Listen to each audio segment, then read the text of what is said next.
Hello everyone, আমার আরও একটা নতুন ভিডিওতে আপনাদের সবাইকে ওয়েলকাম। আজকে চলে যাব বাবা জগন্নাথের কাছে পুজো দিতে, তার জন্য রেডি হয়ে নিয়েছি। আমি শাড়ি পরিনি, কারণ শাড়ি পরিয়ে দেওয়ার লোক নেই, আমি একা অতটা ভালো করতে পারি না। আর মাম্মামকেও রেডি করিয়ে নিয়েছি, আমরা এবার পুজো দিতে যাব। আমরা সবাই মিলে, সবাই মানে আমি, কাকা, মামা, মামাই আর মামাইয়ের বাবা, আমরা পুজো দিতে বেরিয়ে গেলাম। পুজো দিতে যাওয়ার জন্য একটা অটোকে বুক করে নিয়েছিলাম। অটো করেই আমরা এখন যাচ্ছি। দেখেছেন বাইরে কতটা রোদ্দুর? ভালোই কিন্তু রোদ্দুর আছে, কিন্তু তা বলে যে খুব কষ্ট হচ্ছে সেরকমও না, অ্যাডজাস্ট হয়ে যাচ্ছে আর কি। তারপর ওখান থেকে নেমে একটু হাঁটা পথ আছে, ওইটুখানি আমরা হেঁটে হেঁটে চলে যাচ্ছি।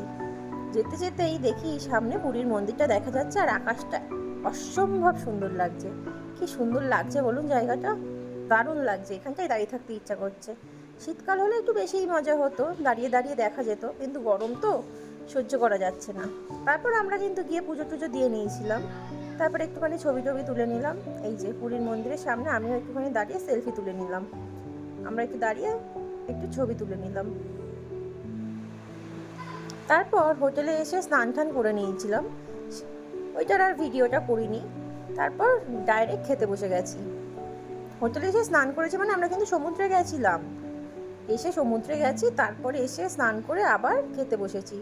আজকে খাবারে ছিল ডাল, আলুর চোখা, মুড়ি ঘন্ট আর মাছ। তারপর এসে দুপুরবেলা একটু গল্প গুজব করে আড্ডা ফাড্ডা মারলাম। তারপর রেডি হয়ে গেছি বিকেলবেলা একটু আশেপাশে ঘুরে দেখবো বলে। এই যে আমি এবার বেরিয়ে যাচ্ছি। যেতে যেতে কিন্তু খুব জোর খিদে পেয়েছে, কারণ দুপুরে না আমার সেরকমভাবে পেট ভরেনি, তার জন্য একটা পার্বণ নিয়ে নিয়েছি। আর তখনও একটা অটো বুক করে নিয়েছিলাম, অটো করে আমরা ঘুরতে বেরিয়ে গেলাম প্রথমে গুপ্ত বৃন্দাবন বলে একটা জায়গা আছে সেখানে। খুব সুন্দর, কিন্তু ঢুকতে না ঢুকতেই আমি প্রথমেই জগন্নাথ দেবের দর্শন পেলাম। তারপর গিয়ে রাধাকৃষ্ণকে প্রণাম করে এলাম। দেখেছেন কি সুন্দর দরজাটা, এই যে রাধাকৃষ্ণ। তারপরে এখানে অনেকই ঘোরার জায়গা আছে, অনেক ঠাকুর আছে, আমি সব ঠাকুরের নাম জানি না, কিন্তু বেশ সুন্দর জায়গাটা। দেখেছেন আমরা ঘুরে ঘুরে একটু দেখে নিচ্ছি। এটা মনে হয় শ্রী চৈতন্যদেব।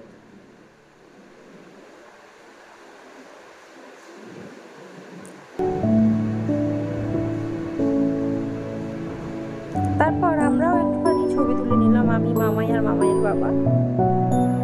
তারপর ওখান থেকে বেরিয়ে আমরা চলে গেছিলাম আরও একটা জায়গায়, শিব ঠাকুরের কোনো একটা জায়গা হবে, অনেক কটা শিব ঠাকুর আছে, আমি ঠিক জায়গাটার নাম মনে করতে পারছি না। ওখানে গিয়ে একটুখানি সময় কাটালাম। আর ওখানেই দেখি এরকম জাম্পিং করার জন্য বাচ্চাদের এই খেলনাগুলো আছে, সেটা দেখে তো মামাই খুব খুশি, ও জাম্প করবে, কিন্তু খুব একটা পারছিল না, তাও আনন্দ পাচ্ছিল। তারপর চলে গেলাম ওই যেখানে অনেক কটা শিব ঠাকুর আছে সেখানটা। এই যে এরকম মুখের ভেতর থেকে দরজা। তারপর দেখুন প্রচুর শিব ঠাকুর আছে। এতগুলো শিব ঠাকুরের মধ্যে কিন্তু একটাই মাত্র সাদা শিব ঠাকুর রাখা আছে। আপনারা লক্ষ্য করেছেন কোনো শিব ঠাকুরের মাথায় সাপ আছে, কোনোটার মাথায় সাপ নেই, মানে নানান রকমের শিব ঠাকুরের মূর্তি করা। তারপরে এসে একটু গল্প গুজব করলাম, টিফিনও খেয়েছিলাম, টিফিনের ছবিটা তোলা হয়নি। তারপর রাতের ডিনার, এই যে ডিম আর পোলাও। আর আপনাদের ভিডিওটা ভালো লাগলে লাইক করে দেবেন।